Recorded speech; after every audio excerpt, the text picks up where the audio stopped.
Tere õhtust! Tere tulemast! Teeme siis täna väikese ülevaate 3 meie magistriõppekavast. Alustame Igor Krupenskiga, kes siis räägib meile energiatehnoloogia ja soojusenergeetika nimel. Suured tänud. Ma ei tea, kuidas teile tundub, kas mikrofon on ikka... see on üle Teamsi. Okei, siis ma räägin mikrofoniga, aga jah, tere tulemast minu poolt, et minu nimi on Igor, et meie instituudi direktor Alar koos noore professoriga istub kohe kõrvale, et vaatab, kas ma räägin õigesti. Ma tegelikult päris nagu täies mahus programmi teile ei tutvusta, et tuleb 5 minutit, kui programmijuht Alar Konist saab tutvustada, aga mina räägin pigem sellest, et kui te valite energiatehnoloogiat ja soojusenergeetika, et mis teid ees ootab. Kusjuures ma vaatan ka meie bakatudengid on siin olemas, et siis vaatame, kas nii-öelda ootused ja reaalsus nagu lähevad kokku või ei lähe. Et ja kuidas ma saan nii-öelda klikkeriga, kas siin klaviatuuri pealt? Niipidi, okei, selge. Ja võib-olla paar sõna minu poolt, et ma olengi tegelikult soojusenergeetikat õppinud terve oma elu. Et kunagi õppisin bakas, siis magistris, siis tegin ka doktorikraadis, see oli küll seotud mitte võib-olla otseselt nagu mitte kaugküttega, millega ma igapäevaselt tegelen, see oli seotud põlevkivi energeetikaga, mis oli ka põnev. Ja nüüd ka 15 aastat ma töötan õppejõuna siin ülikoolis, et juhul kui valite magistriõppinguid, siis ma arvan, kohe esimest semestri hakkame ka kokku puutuma. Mul on kokku magistriõppes on mul 4 aineid. Ja tänase võib-olla ettekande eesmärk on selline, et näidata teile, et mida see päriselt kaugkütte või soojusenergeetika insener nagu päris oma elus nagu teeb. Ja seda ma teen sellise ettevõtte alt nagu HitConsult, et see on üks eestimaine ettevõtte, Baltikumi üks suurimatest soojusenergeetika projekteerimisfirmast, et miks ma panin Fimpec, et 2 aastat me kuulume ühte suure Soome gruppi ja võib-olla võiks öelda niimoodi, et meil on 2 põhitegevust, et vasakul pool te näete 2 toru, paremal pool näete 1 toru ja erinevus on selles, et vasakul on siis kaugküttetorustikud. Ma arvan, et meie kliima jaoks on A ja O, et selleks, et teie majad oleksid soojad, siis tal on igal juhul tarvis mingid kütted, see võiks olla lokaalne, saate kütte enda maja gaasiga, soojuspumbaga, aga meile tundub, et kõige võib-olla atraktiivsem viis on kaugkütte. Kusjuures põnev on see, et nüüd me just 4 aastat tagasi juurutasime Tallinnas ka sellise põneva tehnoloogia, et nende vasakpoolsete torude kaudu me saame küll küttetele transportida, aga nüüd on meil olemas ka kaugjahutus. See on tegelikult üks selline põnev asi, kus me tsentraliseeritud kujul toodame jahutust ehk külma vett ja siis jahutame maha hooneid. Võib-olla kui teile tuleb ette Arteri kvartal, see on üks suur hoone, mis on ehitatud Olümpiahotelli vastas. See on meie Eesti või Tallinna esimestest suurtest klientidest. Ja pikimas perspektiivis meil on plaan jõuda torudega merre ja hakkame tegelikult mereveega jahutama Arteri kvartalid. Ja paremal pool on siis näidatud gaasitorustik. Et see on üks lõik Balticconnectorist, see on Eesti ja Soome gaasiühendus. Me oleme ehitanud selle 2019-2020 ja ma arvan, et peale sõda algust Ukrainas see on mõnes mõttes ka soomlasi ääre pääsnud. Et kui seda gaasitrassi poleks olnud, siis ma arvan, et Soome oleks väga suures hädas. Ja nüüd, kui te mõtlete selle peale, et miks üldse soojusenergeetika on nagu vajalik ja miks üldse nagu peaks seda õppima. Vastus on väga lihtne, et kui ma küsin teie käest, et mis te ise arvate, et kumba energialiiki me tarbime teiega rohkem? Kas me tarbime rohkem elektrit, kas me tarbime rohkem soojusenergiat, transpordienergiat või jahutusenergiat? Pean tunnistama üles, et kui satute mõndale konverentsile, jutt käib ainult elektrist, mis on ka väga tore.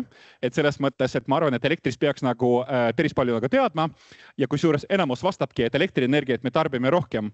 Samas, kui te vaadate selle kodumajapidamiste peale, siis kodumajapidamistes allpool te näete, et üle 50% tegelikult kuulub soojusenergia tarbimisele keskmiselt Euroopas. Ma arvan, et meie kliimas isegi rohkem. Ja põhjus on väga lihtne, et tavapärase hoone puhul, olgu see siis kortermaja või eramaja või paarismaja ja nii edasi, 64,7 ehk tegelikult 2/3 energiast ongi vajalik ruumide kütmiseks. Miks? Siis tegelikult te hakkate kütma oma maju septembris peaaegu kuni maikuuni, et peaaegu aastaringselt. Ja pluss käite veel duši all, 14,5% on tegelikult siis mõeldud ka soojatarbija jaoks. Ehk tegelikult enamus energiast, mida te hoones kasutate, kuulubki tegelikult soojusenergiale. Ja me õpetame teile, kuidas seda saaks paremini toota, keskkonnasõbralikumalt, tõhusamalt ja nii edasi ja kuidas me saame seda seda ka jaotada. Ja siis, kui võib-olla mõned mõtlevad, et äkki see insener on selline võib-olla igav inimene ja siis väga tarkade idee, noh, ma näitasin teile meie kollektiivi Hit Consult, kes tegeleb siis projekteerimisega. Nagu ma mainisin, me oleme saanud Eesti võib-olla suurimaks kaugkütte ja gaasitorustiki soojusenergeetika projekteerimisfirmas Baltikumis. Meil töötab 20 tippinseneri, enamus õppiski seda samast eriala, soojusenergeetikat, ja 2 aastat tagasi me oleme müüdud suurele Soome kontsernile ja nüüd me saame projekteerida gaasi- ja soojatrasse üle maailma. Et võib-olla paari sõnaga, et miks on kaugkütte vajalik, ja tegelikult miks eelistada kaugküttet või mitte gaasi. Üks on tegelikult, võiks öelda, nimelt on väike monopol, et meil kusjuures istubki Andrei Utilidase särgiga, aga põhimõtteliselt kui te vaatate paremal pool, see on tegelikult Eesti või see on Tallinna kaart ja see on väljavõtte Tallinna linnavolikogu määrusest ja see tähendab seda, et igal pool, kus on viirutatud ala, te ei tohi kasutada muud kütteliiki kui kaugkütte. Te olete kohustatud kasutama kaugküttet. Seal on väiksed erandid olemas, aga kokkuvõttes nii-öelda te peate võtma seda. Ja eelis on tegelikult selline, et kui meil kõik hooned liituvad kaugküttega, siis suure tõenäosusega punkt 1 on hind soodsam ja sõbralikum, tekib mastaabiefekt ja punkt 2, siis ei ole ka võib-olla päris palju lokaalseid nagu heitmeid. Ja kuidas siis soojatrassid näevad välja, ehk ma arvan, et mööda Tallinnat te olete selliseid põnevaid pilte nagu näinud, mida me õpetame seda, kuidas need torusid paremini projekteerida, ehitada, opereerida, hallata ja nii edasi. Ja siis, kui te mõtlete, et seda saaks kuskil vaid elama piirkonnas teha, siis toon teile näidet. Üks näidis on mul vanalinnast. Kui keegi on seal kohe käinud, tuvastate ära, see on Vene tänav. Ja me oleme koos Utilidasega käivitanud sellise põneva projekti, et tervist, et muuta Tallinna vanalinna kliimaneutraalseks. Et mõte on selline, et me hakkame paigaldama pikki vanalinna tänavaid soojatrasse, ehk hooned liituksid elektri asemel või läheksid elektrist ja gaasist kaugküttele. Ja nagu ma siin paremal pool nagu näitasin, see oli ehitus, see oli 2021. Ja nagu te näete, siis insener tihtipeale puutub sellega kokku, et vasakul pool te näete, seal on selline triibuline joonis. Vanalinnas on terve hunnik igasugu erinevaid kaableid, veetrassi, kanalisatsioonitrassi ja nii edasi. Ja tegelikult see on ka inseneri kohustus. Ehk tegelikult ta mõtleks välja, kuidas saaks ta paigaldada niimoodi, et see ikkagi oleks teostatav. Ja punkt 2, et ei tekiks mingit täiendavaid ehituskulusid. Ja mille insenerid veel teevad, et ma näitasin teile 3 erineva kontinendi joonised, mis me oleme siin hiljuti teinud. Et vasakul pool see on selline riik Tšiili, mis minu jaoks oli suureks üllatuseks, et Tšiilis hakatakse ka kaugküttetrassi paigaldama. Ja põhjus oli väga lihtne, et Tšiili linnad tavapärast asuvad nii-öelda mäe all, meil on kõrged mäed ja kõik põletavad lokaalselt mingit kütust ja suitsugaasid jäävad sinna Tšiili linnade sisse ja selle tõttu õhukvaliteet on päris kehv. Tekivad ka erinevad haigused, vähihaigused ja nii edasi ja nüüd nad hakkavad või palusid meie käest, et me annaks neile sellise kaugkütte kogemuse üle. Altpool on üks pilt Hamburgist, et Eesti võib-olla on suhteliselt nagu võrreldes Hamburgiga väike, et meil metrood ei ole, aga Hamburgis iga aastaga projekteeritakse, ehitatakse uued metrooliinid ja me lõime seal kaasa, et me projekteerisime erinevaid kaugküttetrasse. Ja paremal pool veel üks pilt, see pilt on tehtud Hispaaniast, linnast Leon. Minu jaoks oli ka suur üllatus, et ma käisin seal jaanuari lõpus. Siis ma vaatasin, Eestis oli tol ajal mingi 0 kraadi külma, aga Leonis, Madridi lähedal oli -3. Siis ma nagu mõtlesin, kuidas see on teostatav, aga paraku, kui te võtate Madridi ja Madridist nagu ülaspoole, kõik Saragoosad, Valladolidid ja nii edasi, neil on kontinentaalne kliima ja igal pool on tarvis kütted ja Hispaania on nagu riigi tasandil võtnud otsuse, et hooned hakkavadki gaasist üle minema kaugküttele. Ja eelis on selline, et Hispaanias puudub üldse kaugkütte ajalugu, mida Eestis on 60 aastat. Ja siis tegelikult mulle tundub, et see võikski olla selline väike ekspordivõimalus, mida me saame üle viia Hispaaniasse ja teistesse riikidesse. Veel üks põnev projekt, mida insenerid suudavad ära teha, see on Balticconnector. Nagu ma mainisin, et võib-olla see on selline projekt, mis päris kõvasti aitas soomlastele kaasa. Vasakul pool te näete pilt gaasitrassidest, et nii meie kui ka Soome oleme ajalooliselt saanud gaasi ida poolt ja Venemaa poolt. Meil on 3 ühendus, üks on Narva, siis on Värska, siis on Karksi. Gaas nii-öelda voolas kogu aeg paremalt vasakule ja nagu te näete, soomlastel oli täpselt sama lugu. Ehk tegelikult soomlastel on olemas ühendus Venemaaga ja gaas tuli sealt. Aga nüüd aastal 2012 otsustati, et tuleb Balticconnector.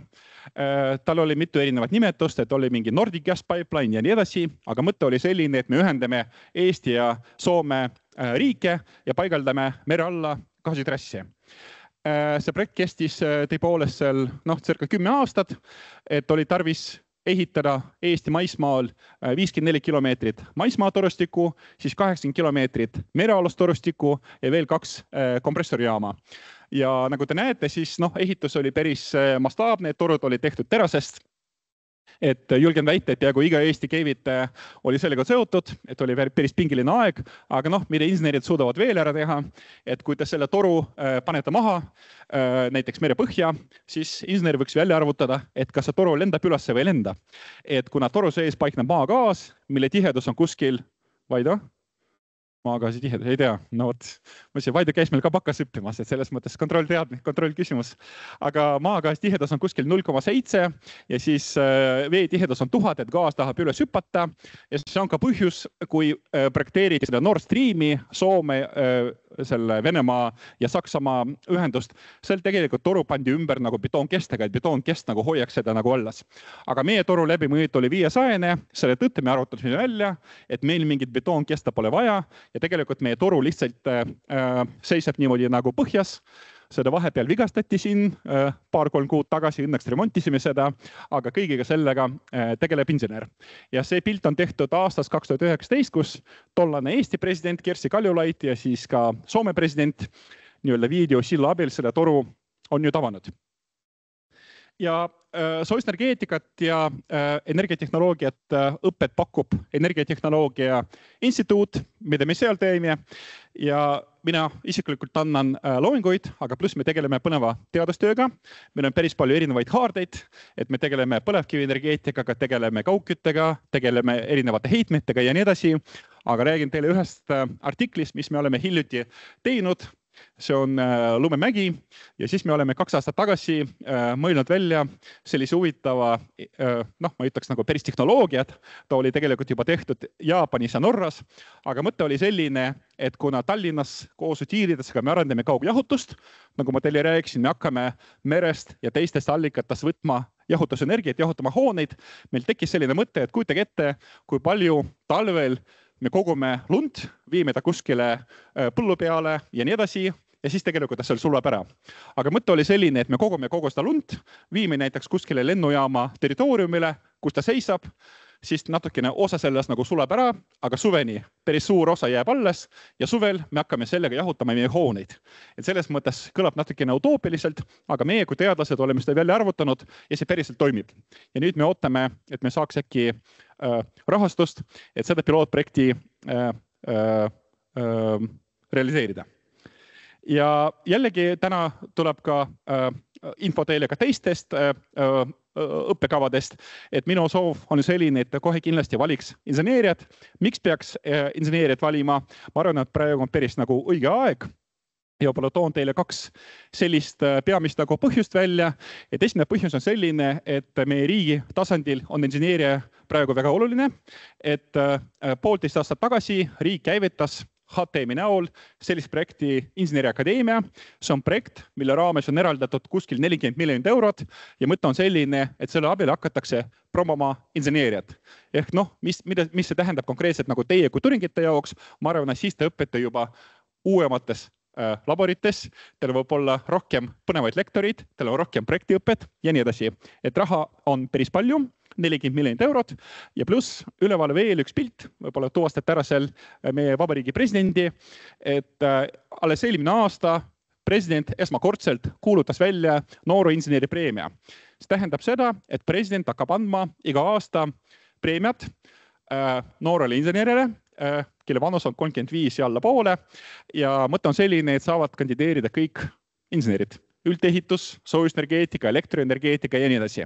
Eelmine aasta preemiat pälvis Lennuakadeemia tudeng Margus Sammelsaar, kes leiutab droone, ise ehitab neid ja see aasta võib-olla positiivne on see, et sai ka Tallinna Tehnikaülikooli töötaja antud preemiad, aga president kinnitas, et see muutub iga-aastaseks, et siis ma arvan, et kõik teie, kes plaanid astuda magistriõppesse, olete kindlasti nooremad kui 35, et äkki see mõne aasta pärast suudate ka presidendile kätt suruda ja preemiat kätte saada.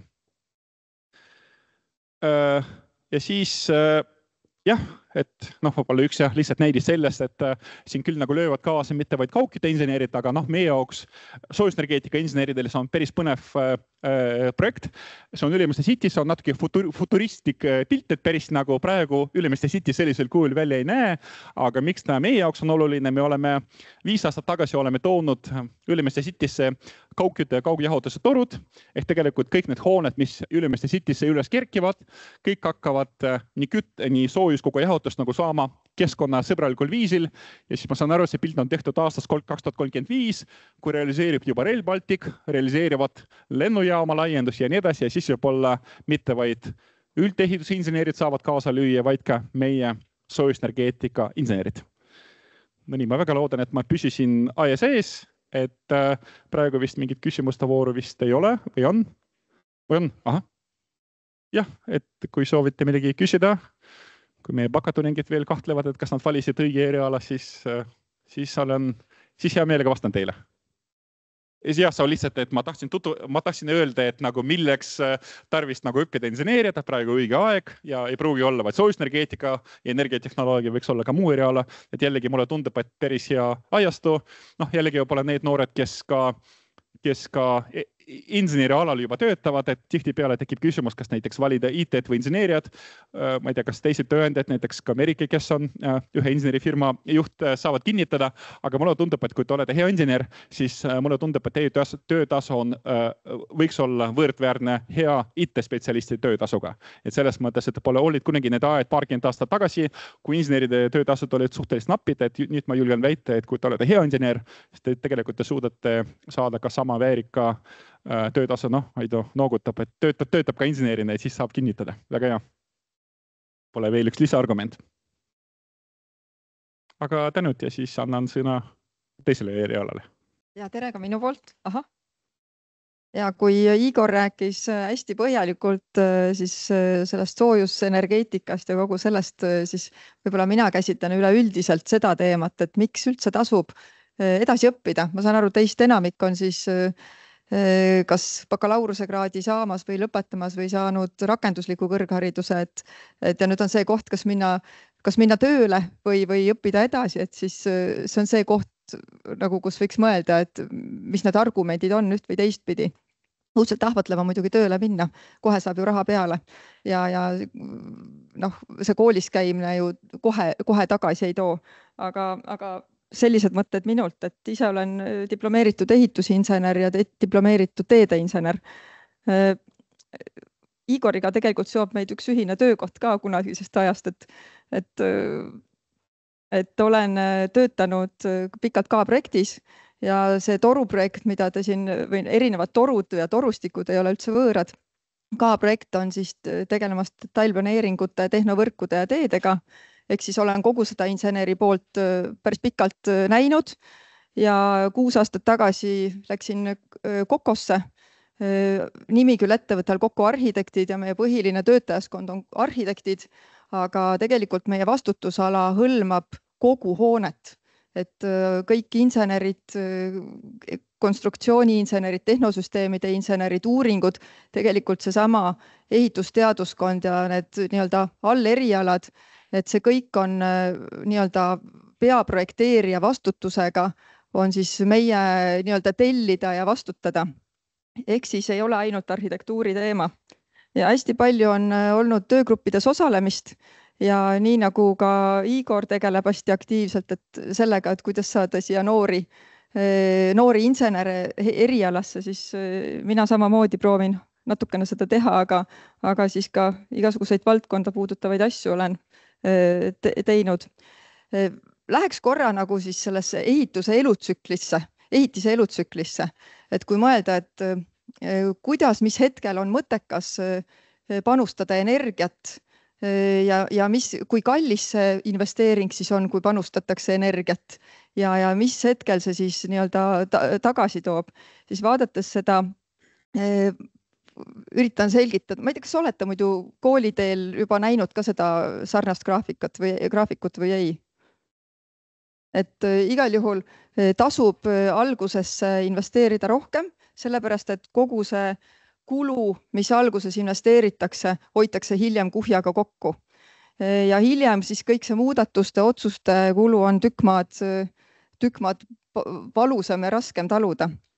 Kui nüüd mõelda seda, et sellest nii-öelda edasi seda graafikut ja lean meetode, millest ma loodan, et on ka teil natukene aimu, siis see nii-öelda projekteerimise keskel olev nagu suur pingutus, see tegelikult tuleb üha ettepoole kavandamise faasi ja nüüd on see küsimus, et kes on need, kes siis siin alguses kavandavad. Neid ei saa olla madala nii-öelda haridustasemega spetsialistid või insenerid. Need peavad olema kõrgelt haritud, vastutusvõimelised ja heade kogemustega tegijad. Toon siia kõrvale ka selle, et mida on Kutsekoda uurinud aastaid ja aastaid, et milline on see nii-öelda tööjõu vajadus ja milline on siis see võimaluste palett, mida siis koolid toodavad. Ja täna me näeme, et ehitussektoris on kõige suurem hulk puudu just nendest inseneridest, kes suudaksid ise vastutada, kes tegelikult teevad neid ehitise esimesi etappe, aga ka viimaseid etappe, aga neid, kes vastutavad. Et kui me siin vaatame, et juhid ehituses, ka neid on puudu, sellepärast, et täna on küll see number on sama, et see 2022 ja 2032, aga midagi teha ei ole. Insenerid on vananev seltskond ja kõik noored on nagu teretulnud ja 10 aasta pärast on ikkagi meil neid puudu, kuigi see nii-öelda nõudlus on täpselt sama. Ehk siis tulge 2 aastat, investeerige oma aega, saate tasuta seda kõike teha ja nii edasi. Täpsemalt räägib Simo, kui on pärast huvi, et kuidas ja mismoodi, mis on need erialad, aga et natukene siis ka, et mis siis veel saab, kui sa magistrisse tuled. Saab kutse. Et võib-olla esmane kutse on koos, ma ei tea, näiteks tõkas, kes on käinud, võib-olla esmane kutse on juba olemas, näiteks tase 6. Aga selleks, et olla vastutav, ehitusvaldkonnas on vaja vähemalt tase 7 või tase 8, ehk siis need siin paremal all nurgas ja tase 7-8 lihtsalt ilma magistrita ei ole võimalik saada. Et vaadata nüüd edasi, et okei, saame selle kutse kätte, mis edasi saab, et mis ma teen sellega või siis, kui mul seda kutset ei ole. Kui ma võtan ükskõik millist kuulutust CV online'is või CV keskuses, siis igal pool on see, et tegelikult oleks vaja taset 7 minimaalselt, 8 on võib-olla eriti hea. Nüüd on see küsimus, kus hetkel see 7 ja 8 vahe nagu välja lööb.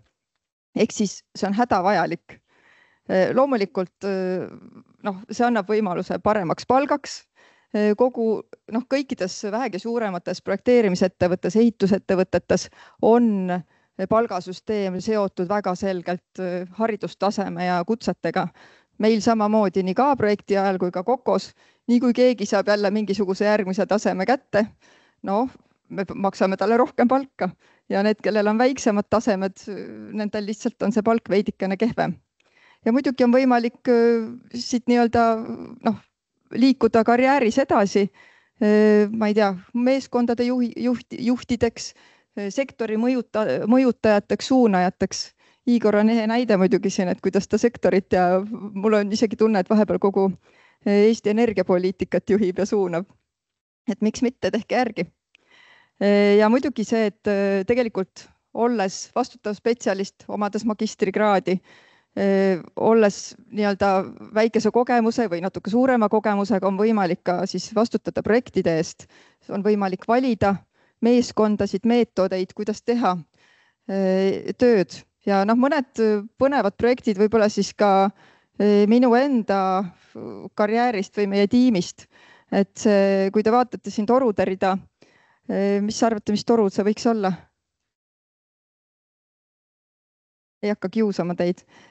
Tegemist on heitvee-toruga. Kundasse kavandasime haavapuitmassi tehast. Heitvee kogus, mis sellest tehasel tootmisel tekib, on päris suur ja märgatav. Seda küll puhastatakse ära, aga päris rannikuvetesse nagu lähedale ei saa tuua. See on siis 10 kilomeetri kaugusele ja 14 meetri sügavusele siis viidud, läheb see nii-öelda see merrelask.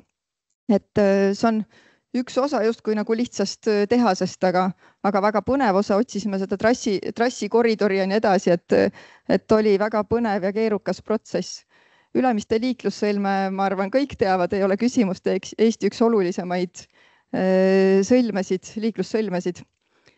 Trammiteede projektid, millega oleme kokku puutunud, jällegi siin teedesuuna inimesed ja tegelikult mitte ainult teedesuuna inimesed, vaid see jälle hõlmab konstruktsiooniinsenere, elektriinsenere ja nii edasi. Ja ka tegelikult kogu see majandus, mis teede alla jääb, see kõik on selliste projektidega seotud. Reiditee, Haabersti sõlm, siis Lennusadama vesilennuk ja angaarid on niisugune projekt, millega olen nüüd pigem kokku ajal kokku puutunud. Et hästi keerukas põnev projekt, antud juhul siin remonditakse katust, mis oli mõned aastad tagasi oli justkui nagu vesivoodi, sellepärast et see purvaht, mis seal oli, see oli vett täis, linnud olid nokkinud pealmise kihi ära, see purvaht oli vett täis ja oli vaja katus välja vahetada. Ja seda projekti siis mõni aasta tegi Aruna ehitus viis ellu, meie projekteerisime.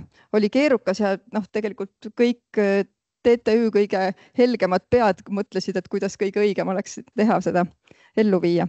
Skyoni büroohoone, hästi energiatõhus hoone, jälle nagu arhitektide, konstruktorite hästi tihe koostöö. Vesilennuki elamud, tunduvad ilusad rõdud, aga kuidas need rõdud kandma saada ja kuidas lahendada ehitusfüüsika probleemid ja nii edasi. See kõik on nagu põnev väljakutse, mis ilma TTÜ magistrikraadi omamata ei saa kuidagi teoks. Rae gümnaasium, Eesti kõige suurem puithoone, millel siis kogu maapealne osa on puidust. Natuke konkureerime siin selle Pelgulinna riigigümnaasiumiga, aga saladuskatte või all võin öelda, et seal on ka teraskonstruktsiooni sees, mis kannab maa peal. Et Hiiu elevaator, rekiprojektid üldse praegu on hästi põnevad väljakutsete rohked. Et kunagisest viljaelevaatorist, mis näeb päris kole seal Nõmmel välja, sellest siis on plaanis teha selline kena tänapäevane elamu. Keskturu kvartal, hetkel on see nii-öelda planeerimisfaasis, tegelikult on eelprojekt tehtud, aga ootame planeeringu järgi ja siis saab edasi minna. Siin on jällegi hästi tugev projektimeeskond. See, kuidas meie projektimeeskonda koostasime, me tegime seekord isegi konkursi konstruktori leidmiseks, 3 konstruktorit pakkusid ideid välja, kuidas saada konsoolne element kandma ja nii me siis konstruktori valisime, kes kõige nii-öelda läbimõeldumalt seda tegi ja kõige parem nii-öelda konsulteeris. See oli siis see, kellega me edasi läksime ja said hea lepingu. Krulli kvartalis, Krulli sündmuste maja, võib-olla keegi on käinud seal on igasuguseid põnevaid üritusi, mida tehakse. Täna on ta päris külm, tööstuslikult robustne, aga imeline ehitis, muinsuskaitsealune. Muinsuskaitse inimeste jaoks on see kõige olulisem hoone Krulli kvartalis, seda hoitakse nagu silmatera. Nüüd on see, et inseneridega koos peame otsima võimaluse, kuidas saaks akustiliselt pidama, täna on jube õhukesed aknad, eks ole, et kuidas saaks akustika korda, kuidas saaks need siia tekitada rõdu, keldri maa alla, kuidas saada kõik konstruktsioonid kandma. Hästi lahe väljakutse, jälle tegeleme, toimetame. Ma usun, et 2 aasta pärast on see valmis, et siis vahepeal nii-öelda läheb pausile ja pannakse ehitusse, aga 2 aasta pärast saab siin juba uusi ja ägedamaid ja tänapäevasema nii-öelda ruumiga pidusid pidada. Krulli kasvuhoone, sellest tuleb Krullis nii-öelda peahoone. Seda me teeme koos Taani arhitektidega, Kobe arhitektid, kes on maailmakuulus arhitektuuribüroo ja kaasatud on ka büroo Happold, kes on samuti rahvusvaheline arhitektuuribüroo ja nendega koos me siin oleme tegelemas koos TTÜ inimestega ka materjalipanka teeme, et kõik taaskasutada igat võimalikku elementi tegelikult üleüldse Krullis, et kõiki neid taaskasutada uuesti uues elemendis, võib-olla uues funktsioonis või et ka samas funktsioonis ja mis siis kaasa toob, kas nad kannavad täna või ei. Aga see on tõesti äge projekt. No, ma ei tea, kas ta nüüd 2 aasta pärast on valmis, aga 3 aasta pärast võiks äkki olla see valmis. Vaatame, kuidas elu läheb. Ja jälle see oli planeeringu taga veel. Aga mis veel on olulist? No, miks tulla TTÜ-sse siis seda ehitusvaldkonna magistriõpet nii-öelda siis siia aega panustama? TTÜ teeb väga tihedalt koostööd erasektoriga, nii nagu ma ütlesin, Lennusadama katus või siis sama Krulli või ükskõik mis projekt.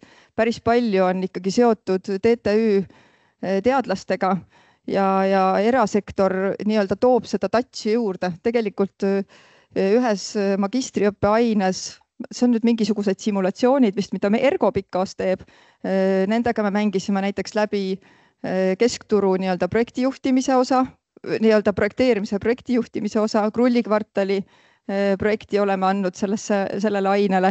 Üks meile projektijuht võtab nüüd järgmisel aastal jälle üle, et see nii-öelda projektijuhtimise pool, mis muidu võib-olla õppimise poolelt on nagu kuidagi igav, ka see on nagu tänu erasektorile ja kaasaegsetele õppemeetoditele tehtud hästi atraktiivseks.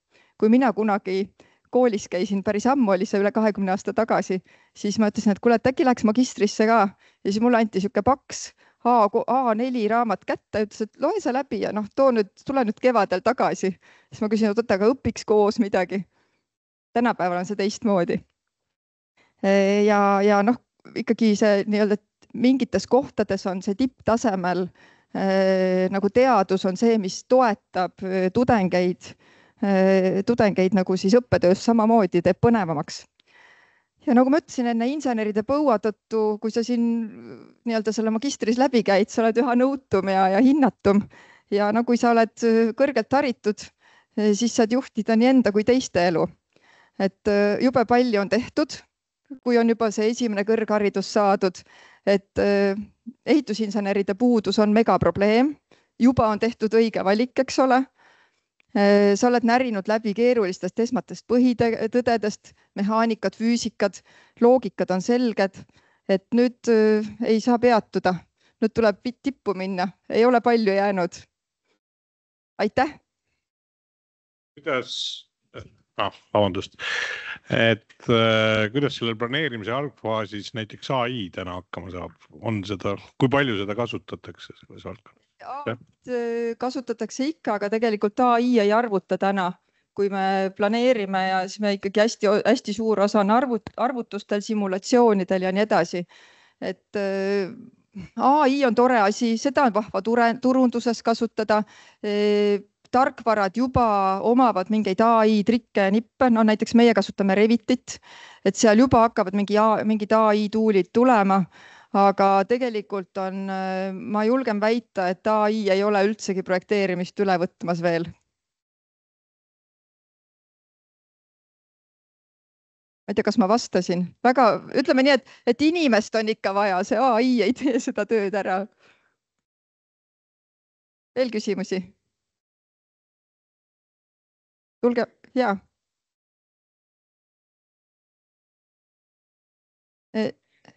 Sa mõtled sündmuskeskust. See on ehe näide imelisest ajaloolisest tööstusmälestisest.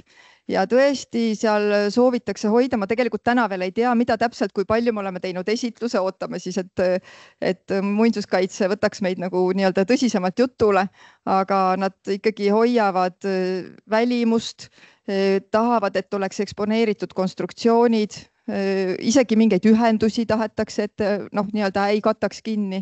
Et see on tegelikult ka see, mida muinsuskaitse kohati hoiab, ei ole mitte ainult välimus või arhitektuur või ilu, vaid see on kohati ka see inseneritöö, eks ole, mis mingisugusel hetkel on tehtud. Tulge magistrisse. Tere, mina olen Taneli Airus. Räägin siin hetkel siis vilistlasena, lõpetanud küll juba mõni aasta tagasi ja vahepeal riigikeele tagasi jõudnud natuke kõrgemasse õppeastmesse. Et minu põhiline töökoht on siis, nagu näha, aktsialt Teede Tehnokeskus. Ja nagu Tehnikaülikooli vilistlasele kohane, siis minu nimele juurde on kirjutatud insener, liikuvusinsener. Ja minu slaide ei ole. See ei ole põhjust ainult selles, et ma olen kohutavalt laisk. See on üks oluline asi.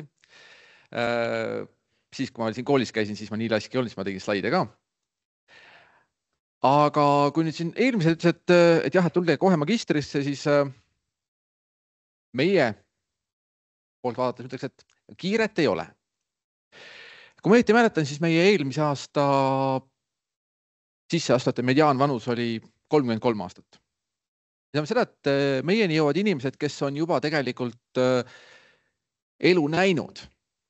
Nad on saanud kätte mingisuguse kõrghariduse, nad on näinud päris elu, kust tuleb raha, kust tekib tolm, kõik muud sellised olulised küsimused, neil on juba teada. Ja siis nad jõuavad tõdemuseni, et midagi on veel puudu. Ja otseselt ei ole tähtis, et nad oleks just enne ka logistikalase kõrgharidusega. Nad on jõudnud selleni kuidagi oma elu jooksul. Ehk siis soojustehnika, energeetika inimesed, vabalt võite meile tulla.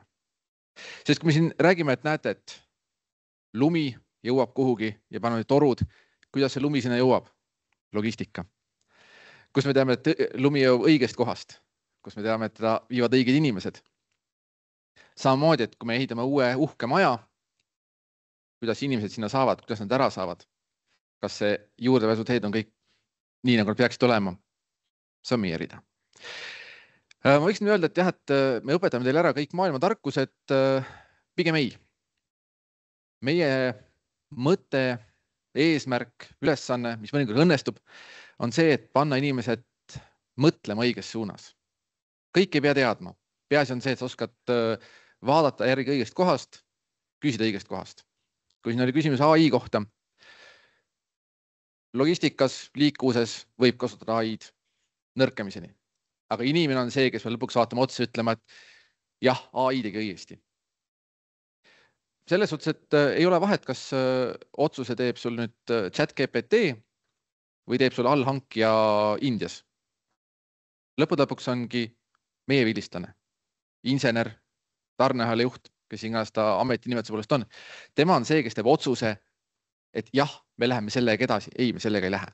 Selles suhtes meie õppesuunad on diametraalselt erinevad. Liikluskorraldus, ütleme, et on suures osas on ametnikud ja ametnikulaadsed inimesed. Tarnealajuhid on ettevõtjad. Ehk siis ühed on need, kes teevad reegleid ja teised on need, kes siis nende reeglite sees kuidagi üritavad manööverdada niimoodi, et tulu ka tuleks. Ja mis on meie erial oluline on see, et need kahte sorti inimesed saavad kokku. Ja see ongi, et milleks on vaja magistrikraadi? Ametnikul on vaja magistrikraadi selleks, et muidu ta ei saa osakonna juhatajaks. Ettevõtjal on vaja magistrikraadi selleks, et teda võetaks tõsiselt. Ehk siis mina isiklikult olen loodusteaduse taustaga. Enne logistikareal tulekut lõpetasin ma Tartu Ülikoolis geograafia. Ja loodusteadus õpetatakse igast huvide asju. Näiteks on selline tore linn nagu Paabulind, ilus saba. Miks tal on saba? Sellepärast ta saab näidata, et ta suudab sellist saba üleval pidada. Inseneri kutset, magistrikraadi on vaja selleks, et sa näitad, et jah, ma suudan ellu viia 2-aastase projekti, mis võib olla mulle isiklikult ebamugav, see nõuab mul suurt pingutust, aga ma teen selle ära. See kehtib ka teiste erialale. Selles suhtes, et ei pea tulema tingimata meie erialale. Põhiline on ikkagi see, et kui on vaimset ressurssi, kui on jõudu teha ära magistrikraad, teha ära inseneri kutse, siis tuleks seda teha. Selle võib teha muidugi kohe peale bakalaureuse lõpetamist. Ja loomulikult võib teha ka väikese pausi. Et ma olen publikut on siin meil võib-olla mitte nii tihedalt, kui oleks lootnud, aga ekraani taga võib-olla keegi vaatab seda sama asja alles suvel, kui on sisseastumise viimane päev, et mis ma nüüd siis võtan? Siis loomulikult, et võtke tehnikaülikool. Ja kui te tunnete, et teie südames on lähedal logistika liikuvus, siis võtke logistika liikuvus. Kui tahate energeetikasse või muusse, võtke see. Sest vastu tahtmist pole mõtet midagi teha. Võime rääkida ka seda, et meie vilistlastel on 100% tööhõive ja üle Eesti keskmise palgad. ütleks nii, et see on ka meie sisseastujatel. Üldiselt on see, et meie kõik, kes meil tulevad, nad on juba tööl. Nende sissetulekud ei ole sellised, et nad peaksid hakkama muretsema, et mul on nüüd vaja elu eest saada kraadi, et muidu ei jätku siin kuu lõpus toiduraha. Pigem on ikkagi see, et saada paremaks. Ja loomulikult, mis on meie erialal väga selline, ma ei saa öelda, et see on negatiivne, aga juhtub nii, et inimesed ei lõpeta samal töökohal, kus nad alustasid. Sest üks lisaväärtus, mida tihtipeale erialade ja õppeainete puhul ei tooda välja, on see, et tegelikult saab kokku suur hulk inimesi, kellel on ühesugused huvid, erinev elukogemus. Mis tähendab, et kui satub kokku mingis mis tahes õppeaines, rühmatöös, 3 või 4 inimest, kelle lühike eesmärk on see, et nüüd on vaja homme õhtuks või homme hommikuks, homme hommikuks on vaja rühmatöö valmis teha, hädapärast annab libistada homme õhtuni. Nad teevad selle ära, räägivad muudest asjadest ka ja siis mingi hetk tekibki sünergia, kus saavad kokku erinevad inimesed ja tekib uus väärtust, võib tekkida uusi ettevõtteid, meie lihtsalt on seda juhtunud juba ja võib-olla kui mõni inimene leiab, et jah, tema kutsumus on sarnasel alal teises ettevõttes. Ja isegi, kui te tulete ja ei lõpeta, nii, programmijuht ei ole väga kurja näoga. Ühesõnaga, loomulikult meil on parem, kui te tulete ja lõpetate, aga kui te ei lõpeta ja teist saavad tänu sellele paremad inimesed, siis meie arvestuses on see tegemist ikkagi võiduga. Nii, ja kuna ma rääkisin täiesti erinevatest asjadest ja erialast suhteliselt vähe, siis nüüd see on koht, kus tulevad küsimused.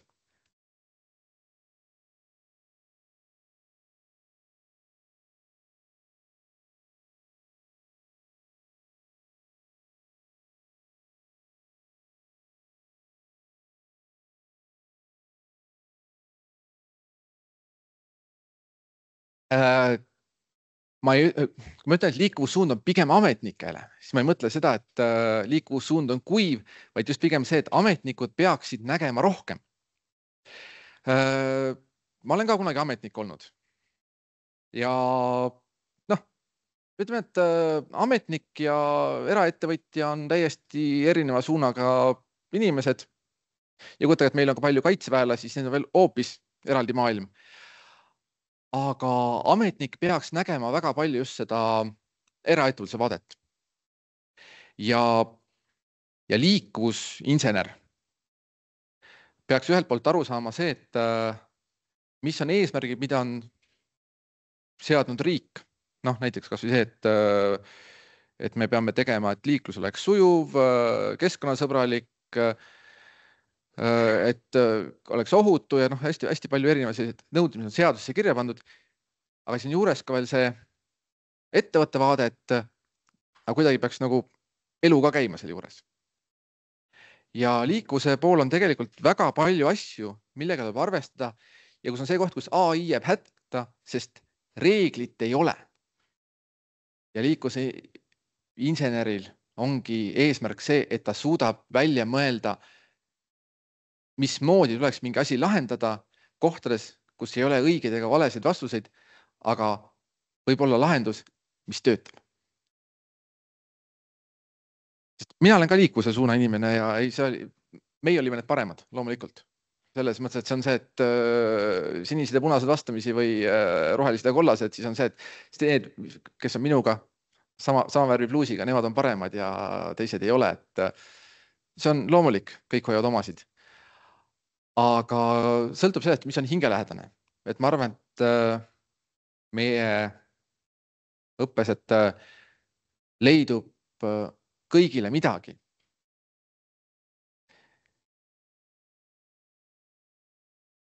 See ei vastanud küsimusele, ma tean.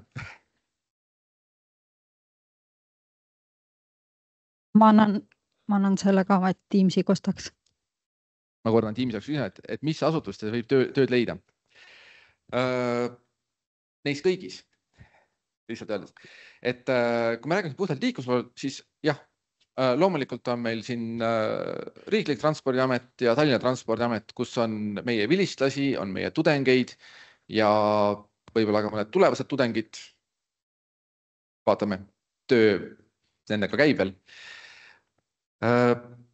Põhimõtteliselt kõikvõimalikud kohalikud omavalitsused tegelikult võidaks väga palju, kui neil oleks meie vilistlasi. Vähestes on, aga mõnes on. Ja siis kõikvõimalikud uuringute ja planeeringutega ettevõtted. Kui siin eelmised esinejad olid seotud K-projektiga, siis mina ei ole K-projektis kunagi töötanud. Nad kutsusid mind ilusti, väga ilusti küsisid, ilusti kutsusid, väga ilusa numbri kirjutasid ka juurde ja siis ma mõtlesin, et ma veel ei viitsi minna sinna. Neil on ka meie vilistlast vaja tegelikult. Et põhimõtteliselt kõik, kes tegelevad asjade liikumistega, kõik asutused, nendel oleks vaja, et ongi, et meil on põhimõtteliselt iga ministeerium võidaks meie vilistlasest, iga kohalik omavalitsus, iga riigiamet ja erasektoris abiks ikka. Ja küsiks veel, et palju on sellist nagu numbritega mängimisaineid, nagu palju on just nagu füüsikat selles õppekavas, et kas ta on nagu pigem nagu füüsika / inseneeria või ta on pigem just nagu matemaatilise kallakuga õppekava, oskad seda ka öelda? See on väga hea küsimus. Kõik on. Ütlen, et sellist päris insenerifüüsikat on mulle ka vähem. Selles mõttes, et meie teed ei projekteeri, tarneala pool ei projekteeri ladu. Matemaatikat samas on, sest tegelikult andmeanalüüs on väga olulisel kohal, sest kõik võimalikud ettevõtlusandmed, liikuvusandmed, tänapäeval liikuvusandmestiku maht on võrreldes 5 või 10 aasta tagusega mitmekordistunud. Ehk siis, kui tänapäeval on võimalik kasutada oluliselt rohkemal määral mobiilpositsioneerimise andmeid, teedel on palju rohkem loendurid, kõik võimalikud kaamerate põhised, andmeid tuleb järjest juurde, ettevõtlus samamoodi, kas või avalik andmeid on tekkinud palju juurde. Eestis, välismaal, ehk siis selleks, et maailmaga sammu pidada, peab väga-väga kiiresti sibama. Ja ma ütleks, et matemaatiline statistika on see, mis on selline võib-olla kõige suurema kaaluga, aga mitte kõige suurema mahuga. Et meil on natukene selline pehmem suund. Ei ole tõsine inseneritöö ta ei ole. Ehk siis mul on ka imelik ennast natuke inseneriks nimetada, et ma väga ei tee seda, välja arvatud, kui otse küsitakse, kas oled insener või ei ole. Et me ei tee inseneritehnilisi lahendusi, aga tegelikult me peame ikka arvutama päris palju ja kui arvutused lähevad nihu, siis võib minna pahasti. Nii, ja nüüd saavad programmijuhid rääkida, kui nad tahavad. Vähemalt Simo peab küll natuke rääkima, sest üks küsimus on sul. Aga kõik teised võivad ka rääkida.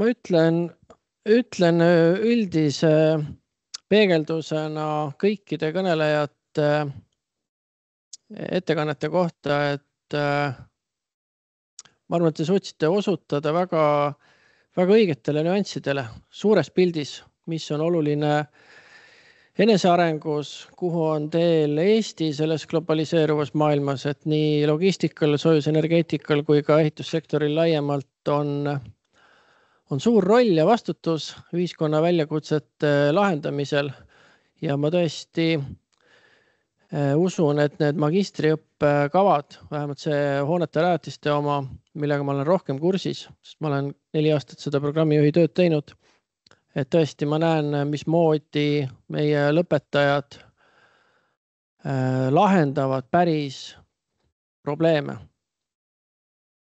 ja 8 peaeriala annab selleks piisavalt laiapõhjalise võimaluse.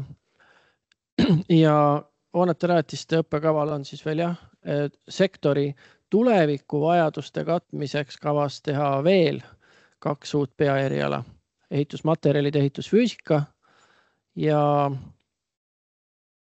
digiehitus või siis ehitus IT, et täpsed nimetused on hetkel veel tööversioonis, võivad muutuda, aga idee on küps, selleks on nii instituudi, teaduskonna kui ülikooli juhtkonna tasandil põhimõtteline heakskiit olemas ja kolleegidega nüüd just sel kevadel uute õppekavade sisustamisega tegeleme. Nii et soovitan tõsiselt kaaluda, et nii enesearengu kui ka kõigi nende muude argumentide valguses, mida siin osutati. Küsimus oli kaugõppe kohta, ehk siis kas hooneterajatiste õppekaval on variant õppida kaugõppes.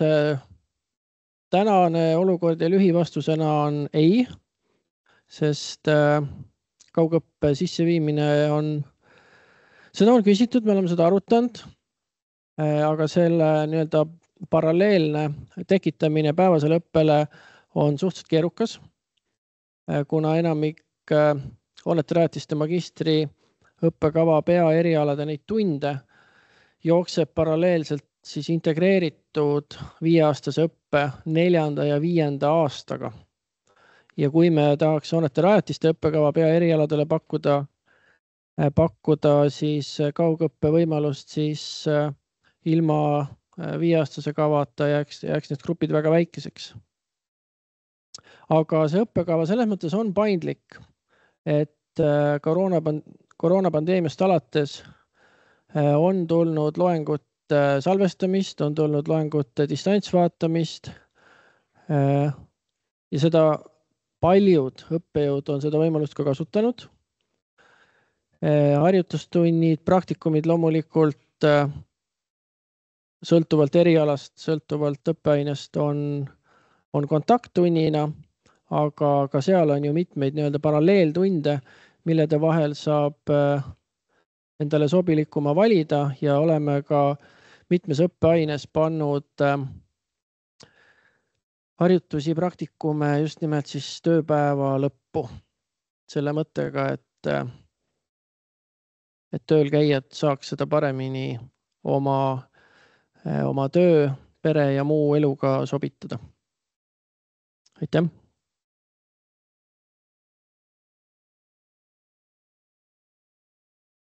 Teamsi tuli üks küsimus, ma tegelikult ei tea, kas see oli konkreetselt nüüd hoonete rajatiste kohta, aga kuna ta oli Märik Rannu ettekande ajal, et siis ma järeldasin, aga muidugi Karl võib siis täpsustada, aga et küsimus oli ka, et lihtsalt, et kas magistrikraadi kannatab omandada töö kõrvalt.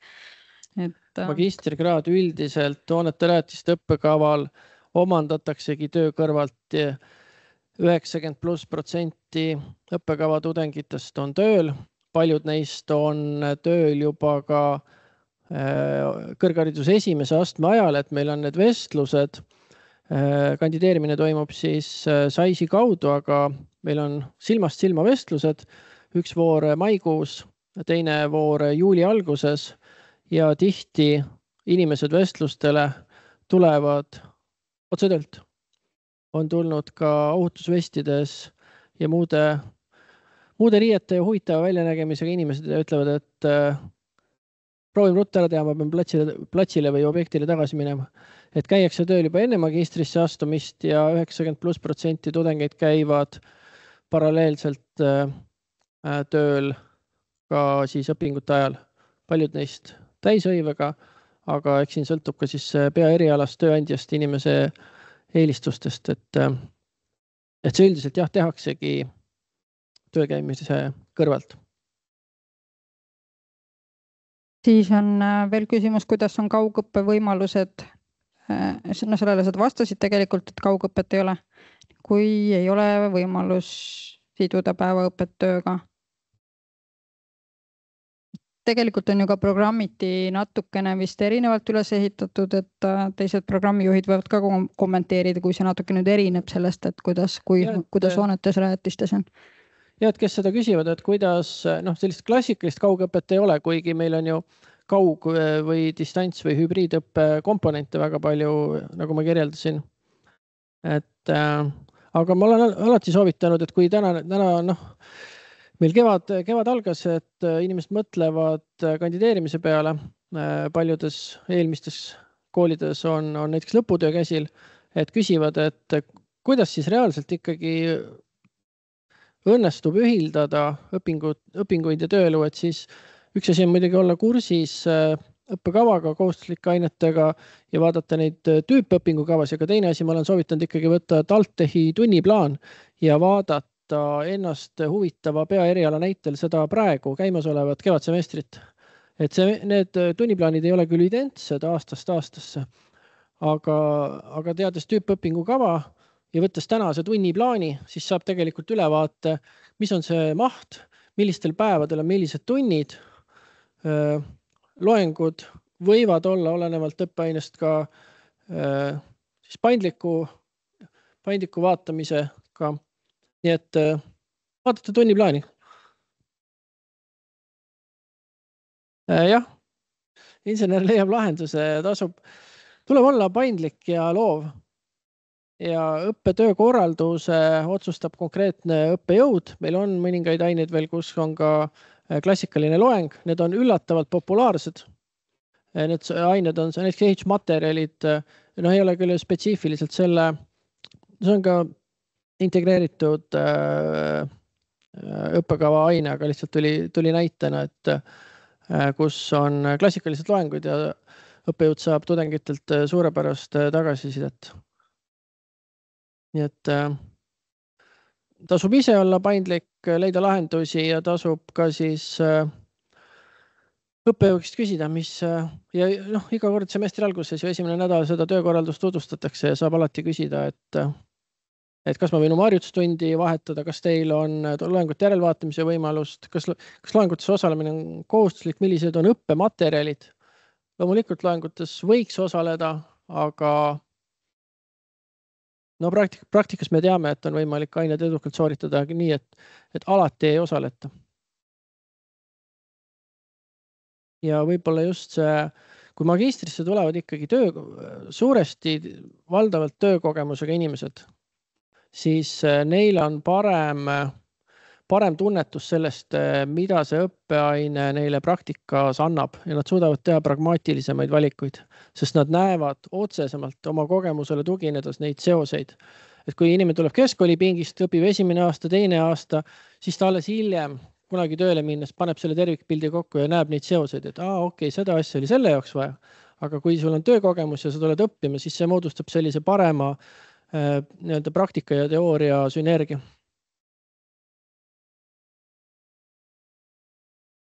Kas on veel küsimusi just siis hoonete ja rajatiste programmi kohta? Kas saalis või?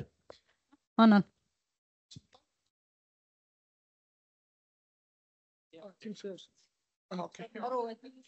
Siis kordan küsimus, sest me räägime siin ainult selle programmi kohta, mis TalTech pakub Tallinnas. Jah, see on Tallinnas ainult. Ainult Tallinnas. Okei. Sest mina tean, et näiteks Kohtla-Järves mingi pakkumised on magistri ka õppimiseks. See hoonete rajatiste õppekava on jah, ainult Tallinnas nii-öelda peamajas, aga meil käib väga palju tudengeid ka Virumaalt. Osa päevi Tallinnas, osad Virumaal proovitakse sättida oma nädala ka niimoodi, et näiteks 2 päevaga saab võimalikult palju asju koha peal ära teha.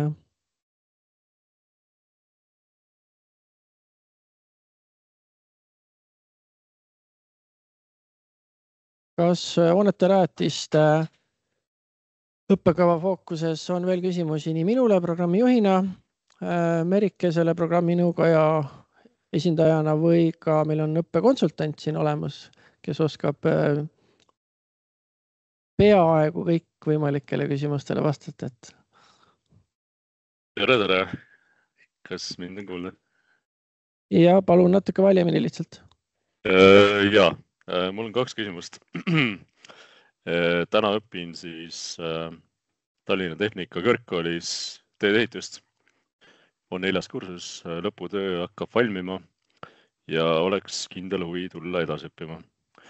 Ja mul on 2 küsimust, et ma esmalt küsiks õppeainet ülekandmise kohta, et kuna siin koolis on see õppe 4 aastat, siis ilmselt mingisugused ained hakkavad kattuma. Et küsin, et kas ka bakalaureuse tasemel siis magistrisse on võimalik võtaga mingisugused aineid üle tuua? Jah, vastan lühidalt. Üldjuhul varasemate õppeainet, varasema õppetaseme õppeaineid üks-ühele üle kanda ei saa.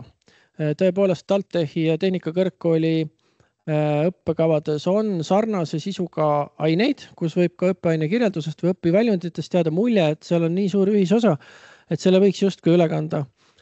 Üldjuhul seda õppeaine vastu teha ei saa, sest siiski me oleme TalTechi teedeehituse õppekava õppeainete puhul seda järginud, et me pakuks enamat, nii et seal on õpiväljundites ja sisus magistri tasemel väiksed erinevused ja ikkagi tehakse samm edasi, aga on mõeldav põhjendatud juhul siis kombineeritud taotlus. Et kui te tunnete oma varasema töökogemuse, õpingud, töökogemus, kõik muu pädevus kombinatsioonis, et teil on selle aine õpiväljundid kaetud, siis alati võib selle ettepanekuga siis programmijuhi poole pöörduda. Väga hea, aitäh. Ja selline küsimus veel, et selle õppekava või õppeväljundi pealkiri on selline hästi laialivalguv, et hooned ja rajatised. Et küsimus selles vaates, et kui ma täna olen 4 aastat bakalaureses õppinud teedeehitust, kas magistrisse tulles on võimalik ka teha erialavahetust? Näiteks tulla hoonete ehitusse? Ja on võimalik, kui teil on teedeehituse taust, aga siis peaksite ikkagi nimetama, mis on see 1/8 või kui te ütlete, soovite fookust muuta, teed- ja sillaehitus on siis üks peaeriala nimetus, et kui te oma teedeehituse taustaga soovite minna muule oma taustast erinevale peaerialale, siis põhimõtteliselt see on võimalik, aga see küsimus tegelikult hea, et te seda küsisite, et paljud huvilised tulevad teistsuguse taustaga ja küsivad siis, et millist peaeriala ma saaks tulla õppima või mida selleks vaja on. Et selles mõttes ma nagu laiendaksin seda küsimust ja sama vastus on ka teile, et sõltub peaerialast ja ma võtan siis ette teie teedeehituse akadeemilise õiendi, vaatan, millised õppeained on seal läbitud, sinna juurde tuleb teie töökogemus ja nüüd olenevalt, millist peaeriala te soovite, siis seal võib olla vajalik täiendavate õppeainete läbimine. Me nimetame seda vahemooduliks, et kui keegi näiteks on teistsuguse taustaga, tahab tulla ehitusinseneriks õppima, siis ta peab läbima vahemooduli, seda on võimalik teha 1 õppeaasta jooksul, selle vahemooduli maht võib olla siis 1-2 õppeainet kuni 6 õppeaineni väljaehituste projekteerimise puhul ja sellega kaetakse siis need inseneri baaspädevused, ehk teil tuleb võtta need inseneri baaspädevuse õppeained, mida näiteks integreeritud õppes siis õpitakse peamiselt 2. ja 3. aastal. Teete need ära 1 aasta jooksul ja siis te jõuate nii-öelda selle virtuaalse pakani, ehk siis mis on 3 aasta järel ja saate asuda siis magistrisse. Aitäh, väga head vastused. Tänan väga.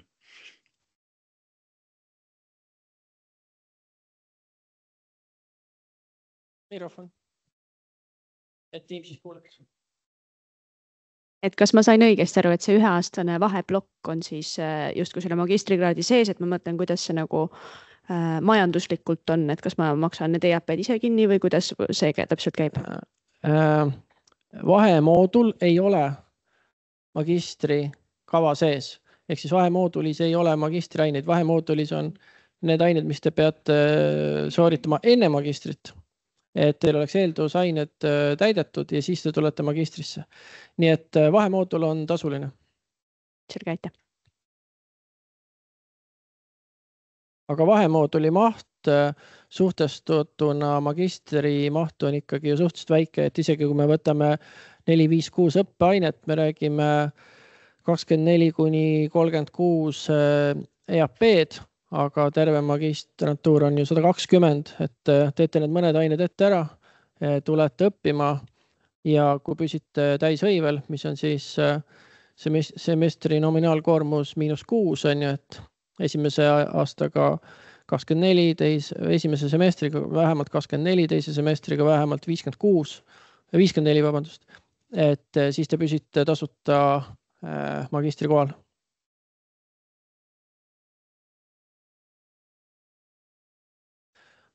Kas on veel küsimusi? Mulle nüüd jääb mulje, et ma võtan teiste programmijuhtide eest liiga palju aega ära, et annaks võimaluse ka teistele.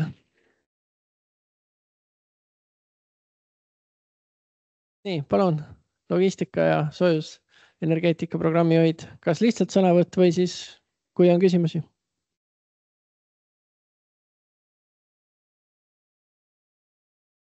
Nii, suur tänu, Simo.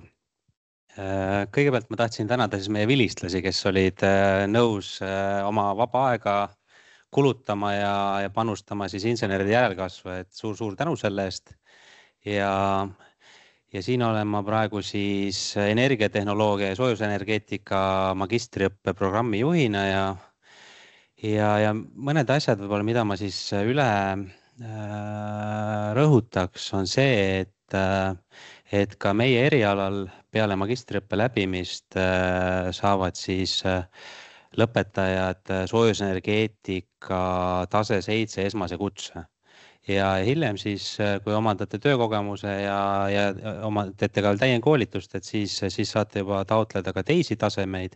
Nii et selles mõttes see inseneeria on kenasti kaetud ja kui Igori jutust võib-olla jäi mulje, et me tegeleme keskselt torustike projekteerimise ja kaugküttega, et siis see on see valdkond, milles Igor on nagu tippspetsialist ja ma palusingi teda siia selleks, et näidata, et mida meie eriala lõpetajad teevad, mida nad on korda saatnud ja millised on võimalused, aga tegelikult valdkond, kus meie eriala lõpetajad töötavad, on märkimisväärselt laiem ehk nagu Igor ka välja tõi, et energiakasutus põhimõtteliselt üks on hoonete kütteks, teine on erinevad tööstuslikud protsessid, lõpetades täna ka, võime võtta kas või ka transpordisektori, et tegeleme näiteks ka siis sünteetiliste kütuste ja muude asjadega, et kõik sellised asjad on olemas.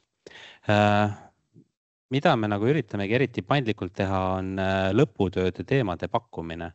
Et kui võib-olla see baasõppe ei tundu nii huvitav või atraktiivne, et siis me loodame seda kompenseerida vähemalt magistri lõputöö teemadega ja need võivad olla seinast seina, et näiteks siis energiasalvestamine joonsetesse vedelikesse või võtame kas või ka vesiniku tootmisvõimalused või soojuspumplahendused, mida iganes, ma ei oska neid kõiki teemasid välja tuua ja miks ma nagu soovitan teil tulla inseneriks õppima, see ei pea olema ainult meie eriala, on see, et kuidas mina Tehnikaülikooli sattusin, üks, mis minu jaoks oli oluline see, et ma tahaksin kindlasti tööd teha ja ma tahtsin, et selle eest makstakse ka normaalset tasu ja viimane kõige tähtsam kriteerium oli see, et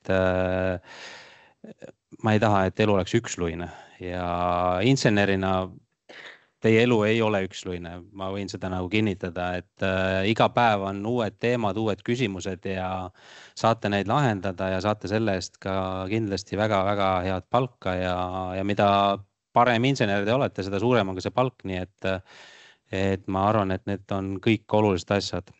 Siis tudengina saate panustada näiteks meil ka niisuguse asja nagu on saunaauto projekt, mille me oleme alustanud siin ja mida ma veel tahtsin välja tuua. Siin küsiti õppimise koha pealt, et siis meie erialal me oleme teinud selle praegu nii, et põhimõtteliselt põhiõppeained, erialaained on meil neljapäeval ja reedel ehk neljapäev ja reede on täisõppepäevad, aga muudel päevadel siis põhimõtteliselt niisugust tavalist õppetööd ei toimu, et jah, ma ei saa ütelda, et üldse ei ole sellepärast, et meil on seal ka näiteks alusõppeaineid, millede andmise osas ma väga palju kaasa rääkida ei saa, aga põhimõtteliselt töö kõrvalt võiks olla võimalik väga edukalt seda magistriõpet teha ja senimaani, kui teil on endal tööandjaga seal võib-olla küsimusi või probleeme, et tööandja võib-olla ei taha nõus olla, et siis võite suunata ka minu juurde ja saab tööandjaga ka rääkida, et ütleme nii, et 90% ja enam juhtudel tööandjad on ise väga huvitatud, et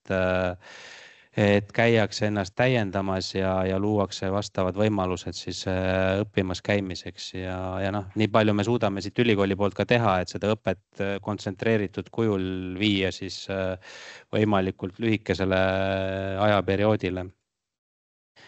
Ja muud mul vist midagi ei ole, nii et te võite julgelt küsida, kui teil on küsimusi.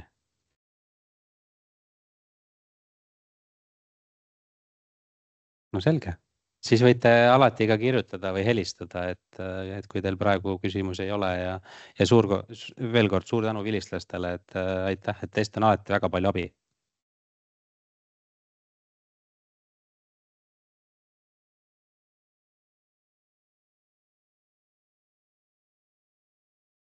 Tere, mina olen Jelisaveta Janno ja ütlen siis paar sõna ka logistika õppekava kohta.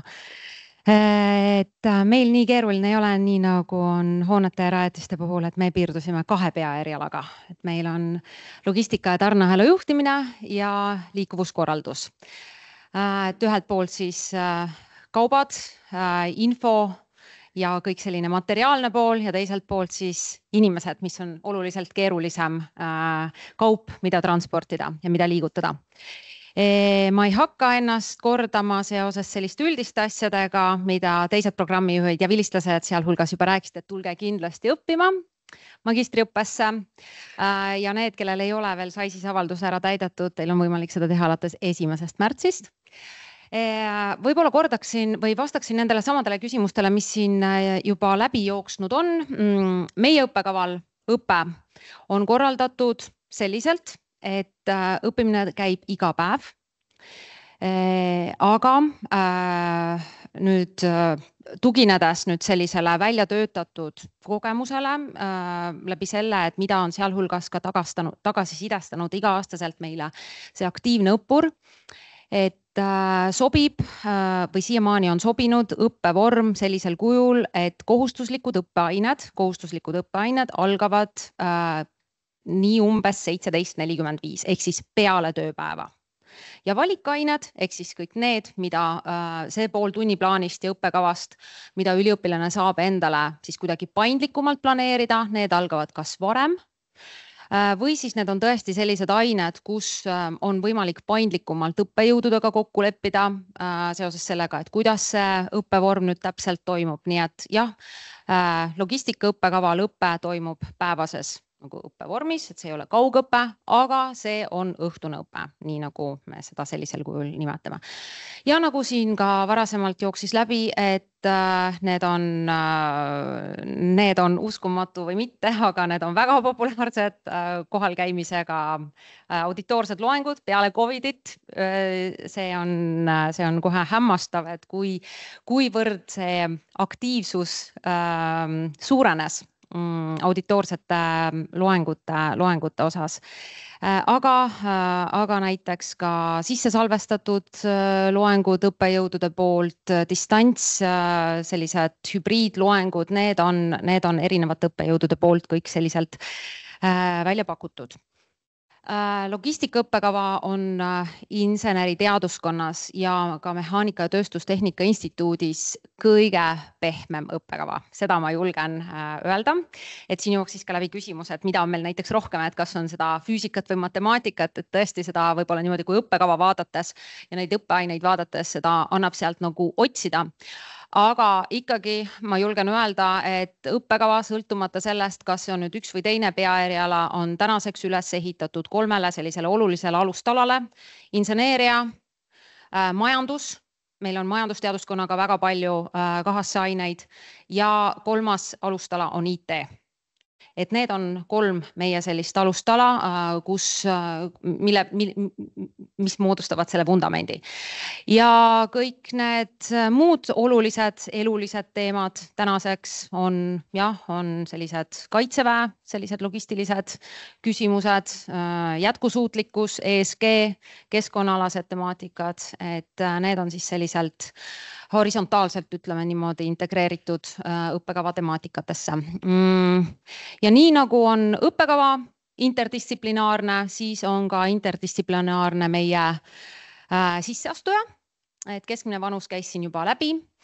Aga kui nüüd lugeda sisseastumistingimusi logistikaõppekavale, siis on seal niimoodi hästi üldiselt kirja pandud, et nõutud on soovitatavalt logistikaalane või sellele lähedane või soovitatavalt siis sellele lähedane bakalaureuse kraad. Ja nüüd tekib küsimus, et mis see lähedane on? Ja siin ütleme siis niimoodi, et see sisseastuja on dokumentide järgi väga seinast seina varasema õpikogemusega ja teadmistega.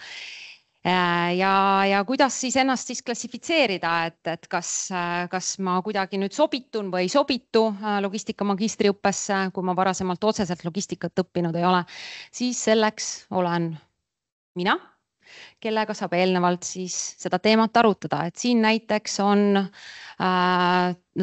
olnud meie nüüd juba vilistlane, on ta siis õigusalase teadmisega, kelle töökogemus oli seotud pikaldaselt siis erinevate rahvusvaheliste kaubanduslepingutega ja sealt poolt siis ühisosa logistikaga või siis näiteks, ma ei taha öelda, ka Kunstiakadeemia nahakunstnikud, kes kuidagimoodi ühel hetkel sattusid või sattus tootmisettevõttesse oma siis ütleme niimoodi selle materjaliga igapäevaselt tööd tehes kuidagi logistika teemadele ja nii see logistika magistriõppe sobivaks väljundiks või sisendiks kujunes. Ja mis siis veel võib olla sellist olulist mainiks, et õppekava koha pealt kutsed, logistikaõppekava mõlema peaeriala kontekstis on seotud kutsega. Õppekava lõpetades on võimalik taotleda kutset, liikuvusinsener tase 7 ja tarneahela juht tase 7 ja õpe iseenesest on väga tihedalt toetatud erinevate valdkonna ettevõtete siis sellise sisendi poolt, on need siis külalislektorid, on need erialaliidu poolt või erialaliitude poolt siis korraldatud, ma ei taha öelda siis ettevõtte külastused või lausa sellised probleemipõhised õppepäevad erinevates ettevõtetes, nii et kuidagi nii see õpe 2 aasta jooksul ja täpsemalt siis 3 semestri jooksul logistika magistriõppes toimub. Nii, aitäh minu poolt.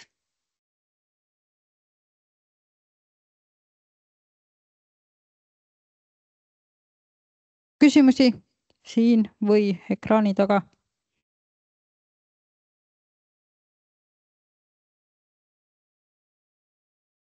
Ei pea olema. Aga kui küsimusi ei ole, siis meie ametlik programm saab sellega öelda, et on läbi. Et kes nüüd avalikult ei julgenud veel küsida või oma mõtteid avaldada, et siis katsuge programmijuhtidel või esinejatel veel sabast kinni saada. Aga muus osas siis ma loodan, et te saite inspireerivaid mõtteid, miks tasub magistriõppesse tulla. Ja tegelikult üks magistriõppe karjääritund on meil neljapäeval tulemas, et tulge ka seda kuulama ja siis peale seda ootame teid magistriõppesse. Aga aitäh teile!